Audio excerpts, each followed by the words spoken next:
mu mwaka ushize igihe twari Copenhagen mu kwiziza umunsi mpuzamahanga wahariwe umugore, wabonye igihembo cy'indashyikirwa cy'umugore wabaye indashyikirwa hano muri Diaspora ya Denmark. Ese wabyakiriye gute muri make? Ndabyibuka. Burya rero ibintu dukora byose bibaho, ntago tujya tubikora ngo abantu badushime. Ntucikwe. Subscribe to DS Connect TV.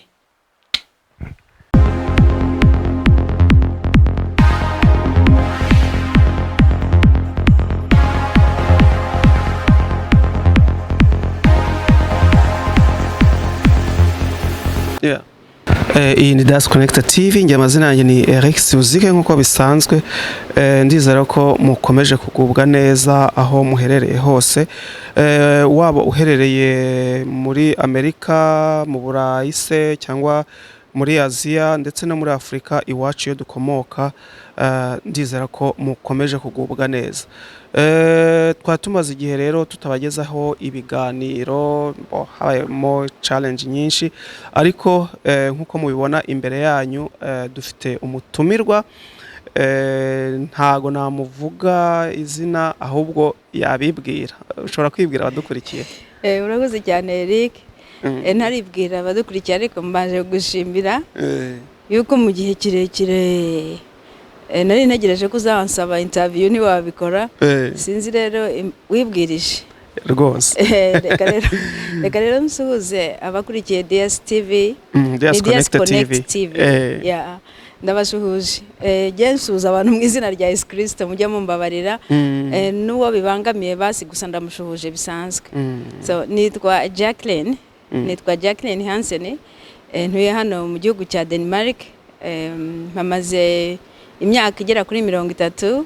Ndi umudamu, ndubatse, mfite abana bakuze ndetse mfite n'umwuzukuru.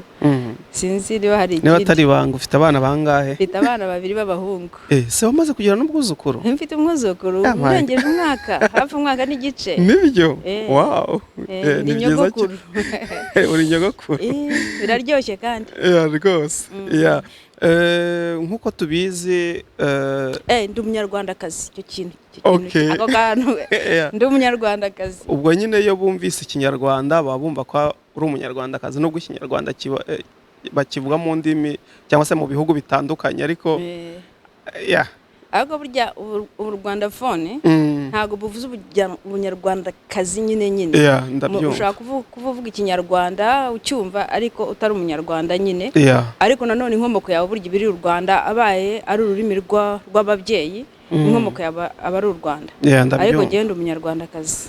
Kuko hariho n'abakongomani bavuga ikinyarwanda, abagande bavuga ikinyarwanda, abarundi sinzi. Ariko burya abantu bose bavuga ikinyarwanda nk'ururimi rw'ababyeyi, buri inkomoko yabyo urumva. Ndabyumva. Okay. Noneho mbere yuko dutangira ikiganiro, nzi yuko uri umuntu w'umunyamasengesho, wasengera iki kiganiro tugiyemo wenda muri makeya cyangwa se mu isengesho rigufi? Ubu naha dusenge koko? None zo sibyo. Reka dusenge nta kibazo, kuko Imana yacu ibera hose icyarimwe, iri kumwe natwe. Okay. Kaduce bugufi. Mana Data wera, mu izina rya Yesu Kristo rikomeye kandi ritangaje, turagushimiye yuko iki gihe nk'iki ngiki nongeye guhura na mwene Data Eric kugira ngo tuganire ku biganiro tugiye kuganira. Mwami Imana, igihe waravuze ko hari igihe n'icyacyo, nacyo cyari igihe yuko twaganiriza abakurikira iyi channel. Uwiteka Mwami, nanone turakwinginze ngo bidufashemo. Tuguhaye ikaze muri iki kiganiro, dushimira Data buja n'abantu bakurikira uyu murongo wa YouTube.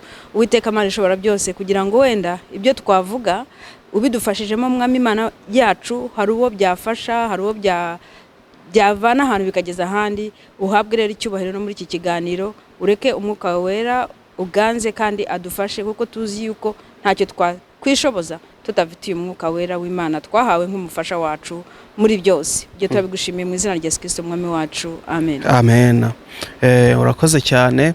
Watubwiye yuko witwa Jackiline, mu buzima bwa buri munsi ukora iki wenda mu buzima bwa buri munsi nkora iki nkora akazi k'ubupasiteri icyo nicyo cya mbere nshima Imana ariko ko ntago kanzanira umugati urabizi umugati nyine ariko umugati wa buri munsi abapasiteri nzi ko bagira ibintu by'amaturo hari ukuntu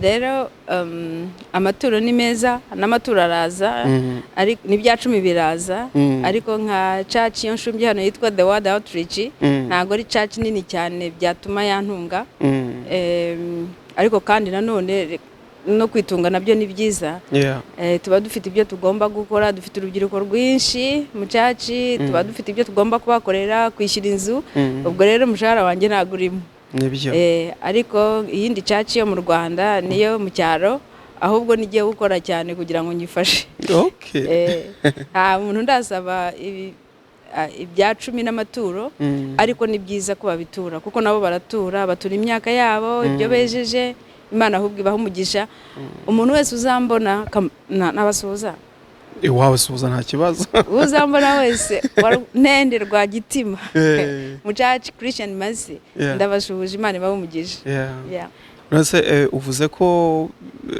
itorero nta byuvanamo wenda bigutunga ariko tuzi ko itorero ubundi ritunzwe n'abakirisitu baryo cyangwa se abizera baryo kuki wenda byaba bivuze ko ritariyubaka neza cyangwa se itorero ubundi ntago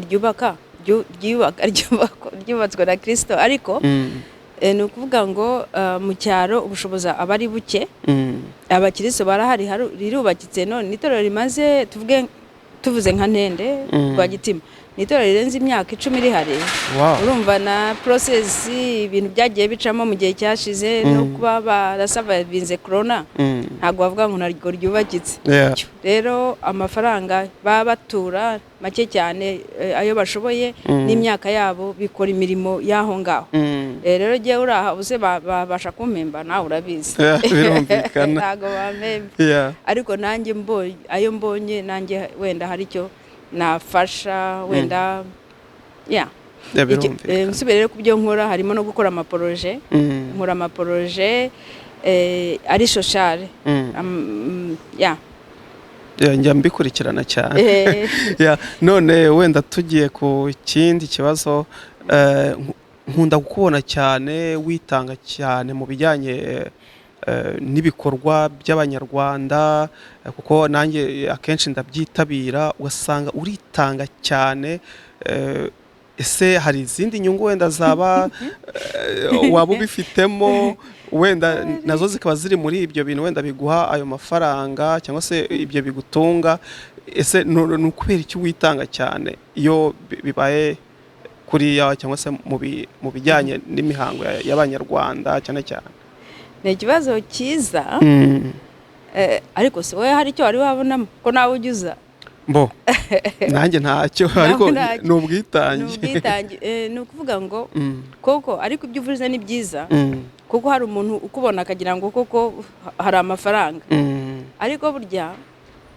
ni uguhesha agaciro mbega niko kuba umunyarwanda niko nabivuga urabona igihugu cyacu cyavuye kure nk'ubu ngubu twibuke yuko turi no mu gihe cyo kwibuka jenoside yakorewe abatutsi mu Rwanda muri uku kwezi iminsi 100 yose iri imbere kwezi kwa 4 ngira ngo tariki 7 siko meza ahubwo mboneraho no kubwira abatuye hano yuko muri iki ubu ngubu kwibuka hano jenoside yakorewe abatutsi mu Rwanda bizabera Copenhagen ariko nago ari ukwamamaza no bikomeje ese ko ari byo bizabera Copenhagen yazaba umugoroba w'icyunamo ku itariki 7 z'ukwezi kwa 4 hazaba ari ku cyumweru hanyuma ku itariki 8 kuwa mbere hazaba kwibuka muri UN City abazabishobora rero twitegure sibi inyuma rero imyaka 30 ishize igihugu cyacu cyaciye mu bintu bikomeye ibyo turimo tuvuga hangaha hanyuma ngewe nk'umunyarwanda navukiye hanze ndi umwana muto navukiye hanze hari uburenganzira tutari dufite nk'abanyarwanda nta nubwo twari dufite usibye kugira uburenganzira nk'abanyarwanda ntitwagombaga kububona kuko nta wabuduhaye ariko no mu mahanga twabagamo kandi nawe urabizi mu mahanga twabagamo n'iki gihe abanyarwanda bari usanga umuntu bamubwira ngo ujya mu Rwanda rero natwe twakuze tudafite igihugu tudafite uburenganzira n'ababyeyi bacu badafite uburenganzira byavuyemo rero yuko abantu bishakamo gukora ubumwe bifatanyije n'ishyaka ririho uyu munsi inkotanyi n'ubu ziracyari inkotanyi bishyira hamwe abanyarwanda bishyira hamwe babahoza igihugu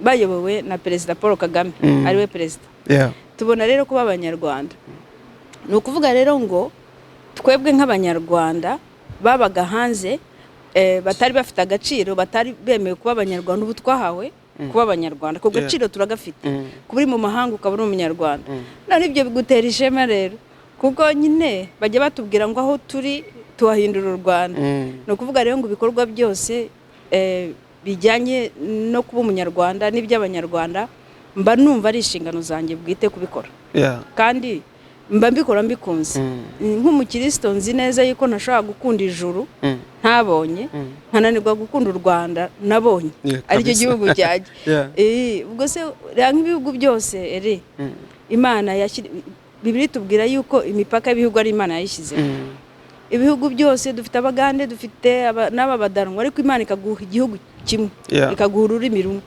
ubwo wabyanga kubikorera ntiwakwitanga nta nyungu mbona ariko mbona ahubwo bishaka imbaraga no kwitanga mu bifatika no kwitanga mu mwanya no kwitanga mu mubiri mu mbaraga turabikora rero niyo mpamvu dukunda igihugu cyacu kuko twakibonye tubabaye kabisa watubwiye uko wavukiye hanze y'u Rwanda wavukiye hano muri Denmark turi cyangwa se nabyo ntago wari wabivuze muri presentation kugira ngo kandi navuze ko mpamaze imyaka 30 none se ufite imyaka 30 none se ubwo ngonge najya kuvuga imyaka yanjye none se niyo mpamvu nanjye nkubajije nyine ntago navukiye mu gihugu cya Tanzania ariko nkurira mu gihugu cya Uganda n'ahandi hose nyine amateka yacu y'u Rwanda yagiye atuma tuba ahantu hatandukanye ndabyumva twakomeje kuvuga ubwitange ugira mu bijyanye no mu bintu by'abanyarwanda cyane cyane ibikorwa hano hanze y'u Rwanda cyangwa se muri Diaspora ariko mu mwaka ushize igihe twari Copenhagen mu kwizihiza umunsi mpuzamahanga wahariwe umugore wabonye igihembo cy'indashyikirwa cy'umugore wabaye indashyikirwa hano muri Diaspora ya Denmark wabyakiriye gute muri make ndabyibuka burya rero ibintu dukora byose bibaho ntago tujya tubikora ngo abantu badushime kuko ugiye ubikora ngo abantu bagushime waba disappointed wabura n'uwagushima ahubwo ushobora no kubona n'abaguseka n'abakugaya bati kariya kantu uriya muntu aritanga aribonekeza akora ibintu nk'ibyo wenda afitemo inyungu nk'uko abantu babitekereza ariko burya hagati y'ibonye umuntu noneho ugushima nangiye kuvuga acknowledgement nayoboye ariyo mu Kinyarwanda wahinduje se acknowledgement umuntu ubona ibyo ukora akavuga ati wakoze neza hari icyo bikoraho ku muntu urabyakira ahubwo ukumva uti burya nakoze neza ububizi ariko ukibuka burya nakoze neza ahubwo bikaguha izindi imbaraga zo kongera gukora rero nabyakiriye neza byarantunguye narabibonye gushimwa n'abanyarwanda batuye hano byarantunguye nibyo nabyakiriye neza cyane wenda ntawe uciye mu buryo uvuga iki byagutunguye byarantunguye fatiraho gusa byarantunguye cyane byarantunguye cyane niyo ntago byavuzweho rumwe ariko ishimwe n'ishimwe hanyuma rero byatumye numva ko byampaye izindi mbaraga zagutse burya umuntu yaguka mu bitekerezo abanza kwaguka mu bitekerezo byamaye kuvuga ngo nzakorana neza kurusha narabyakiriye neza pe byaranejeje umva ariko uziko nigeze n'abashima banshimiye narabashimye ariko akanongere mbashima umva mwagize neza kandi nanjye buriya nanjye nzabashima ikindi gihe nanjye nkunda gushima ndumva ni umuziki ariko nta kibazo twakomeza n'uwo muziki nta kibazo ubwo wakomeza nta kibazo dukomeza abantu barihangana gato twari tubikupye kubera umuziki bari bashizemo ariko ndizera ko nawo utarabagwa nabi wenda turongera ijwi gakeya nyine kugira abantu babyumva ariko ndizera ko bitarumvikana cyane bo twari tugeze aho nyine aho wahawe kiriya gihembo cy'ishimwe ndetse uri no gushimira abantu ariko ubwo ngubwo urabyumva neza nta kibazo baraducurangiye iyo tuza guhurira muri ya studio yawe rega nawe utuye kure ndabyumva utuye kure nabyakiriye neza kandi ndabashimira pe ndabashimira abagize icyo gitekerezo ndabashimira kuko byaranshimishije kandi ntabwo ari byashimishije abari bahari bose hari abantu benshi nabonye nabo bibashimishije icyo nicyo cyanshimishije ikirenga ni uko nawe wari uhari wabonye hari abantu bishimye kurusha jyewe kandi ari jye wahembye kuko babonye ko mbikwiriye icyo rero nicyo cyanshimishije cyane nkaba nshimiye ababigizemo uruhare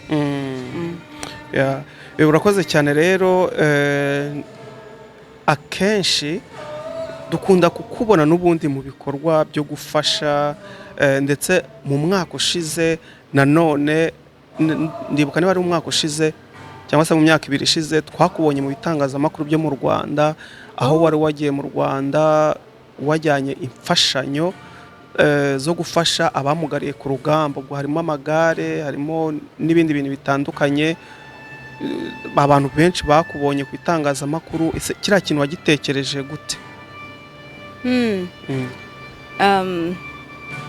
ntabwo buriya rero hari ibintu biza bikabaho numenye ibyo ari byo ntabwo bariya abantu se buriya babafasha gute bariya abantu rero ntabwo arimo nari nagiye gufasha ubundi nari nsangwe ntera inkunga ibitaro njyana ibintu bikoresho byo kwa muganga inshuro nyinshi cyane rero hariya kari akantu kari gaciyemo usibye ko nasanze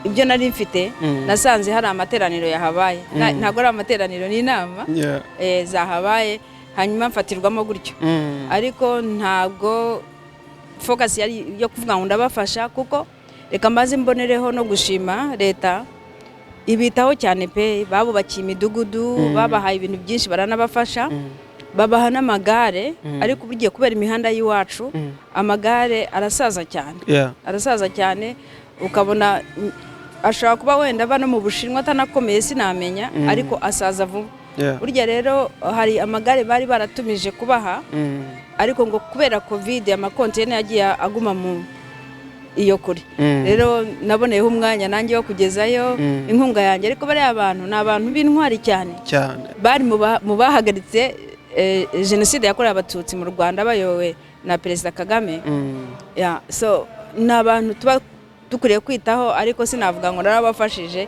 gusa kari akantu kari gaciyemo none wenda wabitekereje sasa gute none se amateka yacu turayazi iyo urimo njye nkunda kuba mu bice bya Kanombe iyo urimo uzamuka uca Kanombe ushaka kubabona bagenda ushaka kubabona basunikwa n'abantu so ngeze ndimo muri iyo process yo gushaka ibikoresho byo kwa muganga nabatekerejeho cyane ndabatekerezaho cyane bari abantu ndabakunda nongeye kubasuhuza rata namwe murabizi ko mbakunda nawe barabizi ko mbakunda hari n'abanyandikira mu gikari rero narebye ko tuntu twababera ariko ntabwo biba byoroshye amagara arapfa agashaka spare parts ahubwo n'ubu wantera inkunga nimo ndashaka spare parts y'umuntu umwe yarabisabye ariko irahenda igura 4,000 byacu na 800 moteri yarapfuye akagare kamwe umva bigeze nko muri bihumbi hafi magana inani na miliyoni ushyizeho transport birumvikana ushatse wantera inkunga ariko ndabatekereza pe ndabatekereza kuko ndabatekereza amateka ntago yanyemerera kutabatekereza none kandi nkabubaha ni iki wabwira wenda abandi baba batekereza ikintu nk'icyo ariko wenda bakabura aho uko cyangwa se aho babinyuza kugira ngo nk'izo nkunga wenda zibagereho niba hari abandi babitekereza nkawe dore ko wenda atari benshi ariko wenda hari nk'uwaba abitekereza mu kugira ngo abafashe wabinyujije he ese byaba ari ibintu byoroshye kugira ngo nk'ibyo bintu bibe byabageraho biroroshye cyane ibyo byose hari inzego zibashinzwe hari n'inzego zibishinzwe ubwo wabishaka yanshaka mu gikari azakwandikire ariko none se waba ufite ikintu kandi hari aho batuye harazwi rero icyo navuga nk'umuntu ubikeneye yareba aho batuye harazwi akareba icyo afite burya iyo ugiye guha umuvandimwe wawe se hari ubibaza kandi ntufite abavandimwe se ugira icyo ukaremera rero burya iyo ushaka kuremera umuntu urabikora iyo watangiye kubikora umenya naho uja ariko mu by'ukuri hari n'abantu hari wenda ibyaba bishinzwe guca mu nzego ariko hari n'ibyo wafasha nk'umuntu nk'uko wafasha umuvandimwe wawe kandi barabikwiriye pe ariko si ukuvuga ngo babayeho nabi gusa ibikomere bafite hari ibintu byinshi baba bakeneye bidashobora kuboneka hari iwacu tuvuge nk'aha ngaha ujya ubona utugare turi aha ukuntu tuba turi comfortable dukomeye turiho ibintu bituma abantu batarwara ibiseba bicaye kuri ayo magare rero hari ibintu rwose leta ikora ibintu byinshi cyane ariko hari n'ibyo badafite access badafite hari n'ibyo abantu batanazi ibi rero nibyo tubona inaha ngaha nk'abantu babikoramo rero rwose ako kantu bagakoze nako ni keza ni ukuvuga urahamagarira abantu nabo kugira uwo mutima wo gufasha bari abantu umutima wo gufasha se si bari abantu bonyine umuntu wari wese ugize icyo yarusha undi yamufasha rwose rero aho wumva wakora neza wabikora buriya rero umuntu ushaka gufasha undi ntabwo umuntu umubwiriza bikubamo ariko wenda ushobora kubura inzira wacamo kugira ngo ubikore wenda ugatekereza uti se nari mfite igitekerezo runaka nabikora gute ibyo ni byo umuntu yaganiriza umuntu ariko ubundi Imana iyo yakugiriye neza ikaguha icyo wafasha mugenzi wawe ntiwabyirengagiza ibyo gukora ni byinshi yego hari abantu rero nk'ubu ngubu twebwe nk'igihugu cyacu cy'u Rwanda iyo abantu barebye inyubako bakabona aho igihugu kigeze mu kwiyubaka baba bumva ko nyine ubukene bwashize ubukene hari aho bwashize ariko turacyari mu nzira rero hari abantu benshi wafasha pe ari abana mu burezi mu buhinzi hari ibintu byinshi umuntu yakora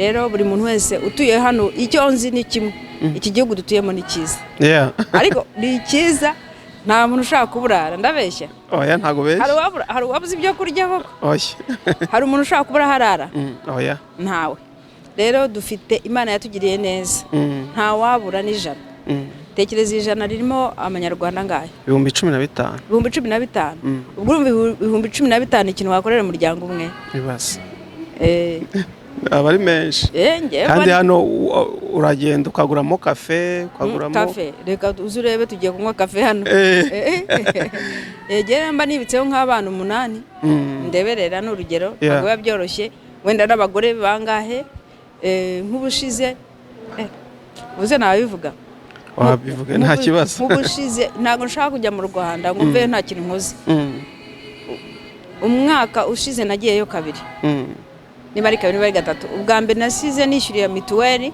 abantu 100 sibyo ibyo ni ubukurikiyeho nasize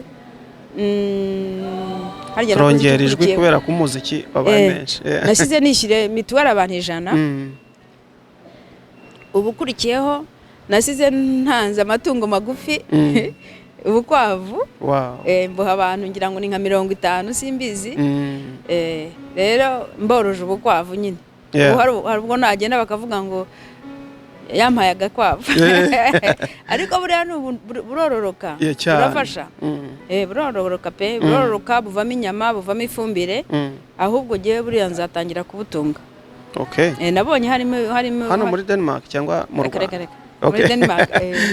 Muri Denmark nzatunga inka nimba ishobora inka ndazikunda ariko n'ubukwavu ni agakoko kororoka vuba kadashaka ibintu byinshi cyane ariko gashaka kwitabwaho kandi gafite ibyo kurya barakabaga barakagurisha kavamo mituweli.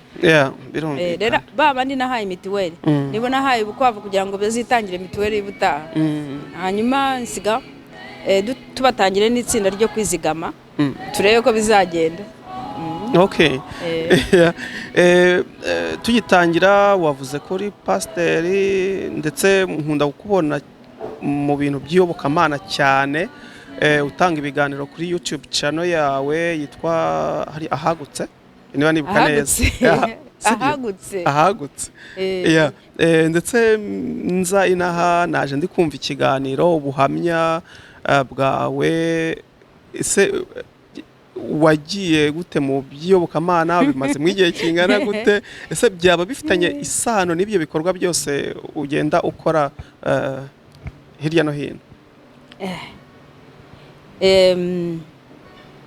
Ni ikibazo gikomeye ariko cyane yitwa ahagutse hanjye nawe ahubwo nawe ni yawe nahagutse hacu ni ahantu hagutse ahantu hagutse ni ukuvuga ngo ni ahantu hataba intonganya ni ahantu umuntu ahinga agasarura ni ahantu umuntu nyine yagukira urabyumva ntabwo nabijyamo cyane ntabwo aricyo kibazo ariko jewe nakuriye mu bakristo b'abanyagatulika b'abaporoso kuko nagiye nkurira ahantu hatandukanye nari umukristo w'idini ariko nkuko ibihe bigenda bibindi Imana yaranyibutse umwami Yesu yaranyibutse amagakiza amagakiza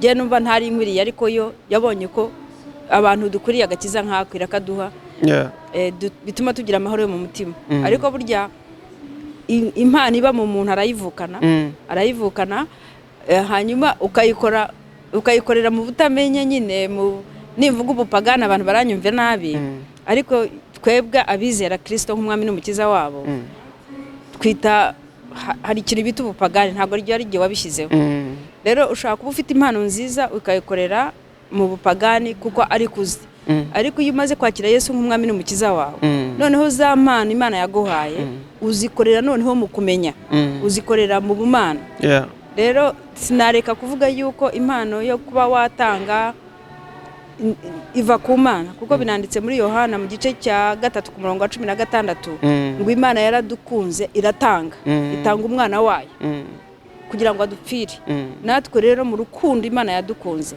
natwe dukundiramo abandi kandi ntabwo wabona umuntu uvuga ngo ndagukunze yambaye ubusa ukamucaho cyangwa yaburaye ukamucaho cyangwa yabwira ukamucaho cyangwa arwaye nibura ntumujyane kwa muganga ibyo ntabwo waba nta guciye mu ry'ubwana kuvuga ngo bifitanye n'ubundi isano n'ibyo ugenda ukora.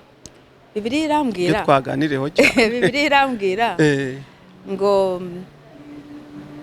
nabivuga guteze ibyiza byose ko biva ku Mana kandi Bibiliya iravuga ngo Nowa mu gice cya 8 mu kuva ngo amaze kuva muri bwa bwato atangira yotsa atanga ibitambo Imana ngo imibavu yabyo ihumurira Imana neza Imana iramanuka iraza ntabwo yavuze ngo Nowa uri umuntu mwiza wagize neza we waranyumviye ahubwo yaravuze ngo mbonye yuko mu mutima w'umuntu habamo ibibi gusa kuva akiri umwana na Yesu yarabivuze ko mu mutima w'umuntu havamo ibintu bibi no kuvuga rero ngo ukiza giyewe cyaba kindimo nibaza ko kiba kivuye ku Mana kuko Imana ariyo nziza kandi niyo gushimwa birumvikana.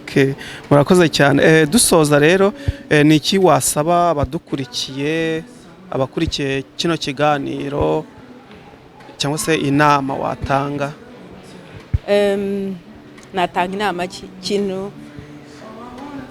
mu byo usanzwe ukora mu buzima busanzwe muri ibyo byo kwitanga ko ari byinshi ariko ko ari byinshi inama natanga ni umuntu no kugira ubumuntu. Ikintu cya mbere ndumva ko wumva ikinyarwanda kuko rero turimo tuvuga ikinyarwanda. Ikintu cya mbere ni gukunda igihugu cyawe, gukunda igihugu cyawe, inkomoko yawe, icyo nicyo cya mbere. Ikindi cya kabiri ukagira ubumuntu, ikirushije undi muntu ukamufasha.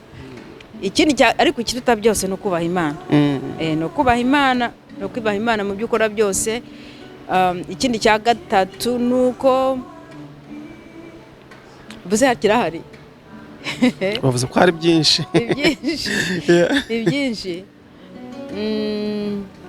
Njye nakumva ari ukugira neza gusa no kwitanga no gukundana no gufatanya no kugira ubumwe byo gukunda igihugu nabivuze. Gusa hari ikindi. Okay, reka noneho wenda nubwo twari tuvuze ngo dusoza, reka binteye kukubaza ikibazo kijyanye wenda n'urubyiruko, nubwo wenda kiri mu byo ntateguye. Akenshi usanga urubyiruko inaha batitaye ku bintu by'iwacu, cyane cyane wenda nk'ibyo bintu byo kubaka ibihugu by'iwacu cyangwa se kugira uruhare mu iterambere ry'ibihugu by'iwacu. Ese bo hari inama wabagira kugira ngo njye mbona urubyiruko kutabigira biva ku babyeyi, niko mbitekereza. Kuko umwana navuga igiswahili, nta kibazo. Abaswahili baravuga ngo mtoto mleavyo ndivyo akuavyo. Niba ababyeyi batagira uruhare kwigisha abana babo iby'igihugu cyabo, ukuntu ari ngombwa, none se umwana utaramweretse inzira aca azayicamo gute? Ni ukuvuga rero ngo iyi mpamvu urubyiruko rudafite uruhare, rudakora ibyo tubashakamo, nuko natwe tutagize uruhare kubigisha. Ahubwo natangira mvuga ngo urubyiruko rwo rwari rukwiriye, noneho ubwo rumaze kuri urubyiruko bakaba bamaze gukura, bari bakwiriye kwitekerereza. Kuko aba bamaze gukura, reka nkubwire ikintu gitoya. Abana banjye baravanze, urabizi, ni urugero numva tuvuze byinshi. Reka mbivuge gutyo. Babita light skin. Niko biyita bigigiye. Baravanze. Noneho nagerageje nyine gihe, ariko abanjye ntabwo nabigishije ikinyarwanda. Kubera iki? Kubera njye nabyaye kera, urabyumva. Nkubwiye ko mfite umwuzukuru. Noneho umuzungu hano urabizi iyo tubyaye ko haza abo bita Shunhis Plasken. Baza kutubwira uko turera abana, abanasi bita ku mpinja n'imikurire yazo, uko tubafata. Njye rero wanjye yarambeshye, yarambwiye ati umwana wawe ntuzamubwire ururimi rw'iwanyu, nubimubwira azaba igicucu, ntabwo azakurikira ku ishuri. Maze nishakamo ikidanwa yewe. Urumva rero yari umuntu mubi, kandi naje kumenya yuko rwose ahubwo umwana yashaka kwiga indimi 3 mu mwanya umwe. So ntabwo nabigishije ururimi kugira ngo batazaba ibicucu, batazagira gute, ariko nabigishije iwacu, amateka yacu. Noneho bakiraho bumvaga ko umutoya wimvaga ko ari umuzungu mu bandi, yajyaga abwira jewe na mukuru we ngo turabirabura, hanyuma we na se ngo nabazungu. Ariko bagejeje imyaka 13 bombi kandi ntababwiye. Noneho n'amazina nene narabize y'amanyarwanda barambeshye ngo singobwa kuyandikisha ngo abantu bazi barahinda sinayashyira mu byangombwa byabo. Ariko bagejeje imyaka 13 amazina yabo bahise bafata yandi y'amanyarwanda, abariyo bakoresha. None urabona ko twibereye hano bavuga hometown, bavuga Kigali, kuko bari baramaze kwiyumvamo ubunyarwanda. Nubwo batakivuga, n'ubu bahora banonganya bati uyu mwuzukuru uzakimwigisha. Ndimo ndagerageza rero abana iyo wabigishe babikuriramo. Ariko nanone ngo kuvuga ngo iwanyu ntago bakwigishije u Rwanda, uyu munsi u Rwanda ruri hose. Wareba dufite na Visit Rwanda, wajya hari ukareba Visit Rwanda. Noneho wareba ibyiza by'u Rwanda. Noneho hari information nyinshi. Ikindi cya kabiri, urubyiruko wakwitabira gahunda zose ziba zihari, cyane cyane nk'ubu ngubu tugiye no kujya mu matora y'umukuru w'igihugu. Abantu babizamo bakumva ibyo bababwira bakiga, nubwo utabyize wabyiga. Ariko nagaruka ku babyeyi, nawe ufite urubyiruko, ufite abana, n'ukwigisha abana bacu tukabwira amateka yacu, tukabakundisha igihugu. Ariko hari ikintu twebwe tuba hano mu mahanga, dukunda kumva inkuru mbi, dukunda kumva ibintu bibi bigatuma tutigisha abana bacu, tukabayobya natwe tukiyobya. Icyo nicyo kibazo gihe mbona.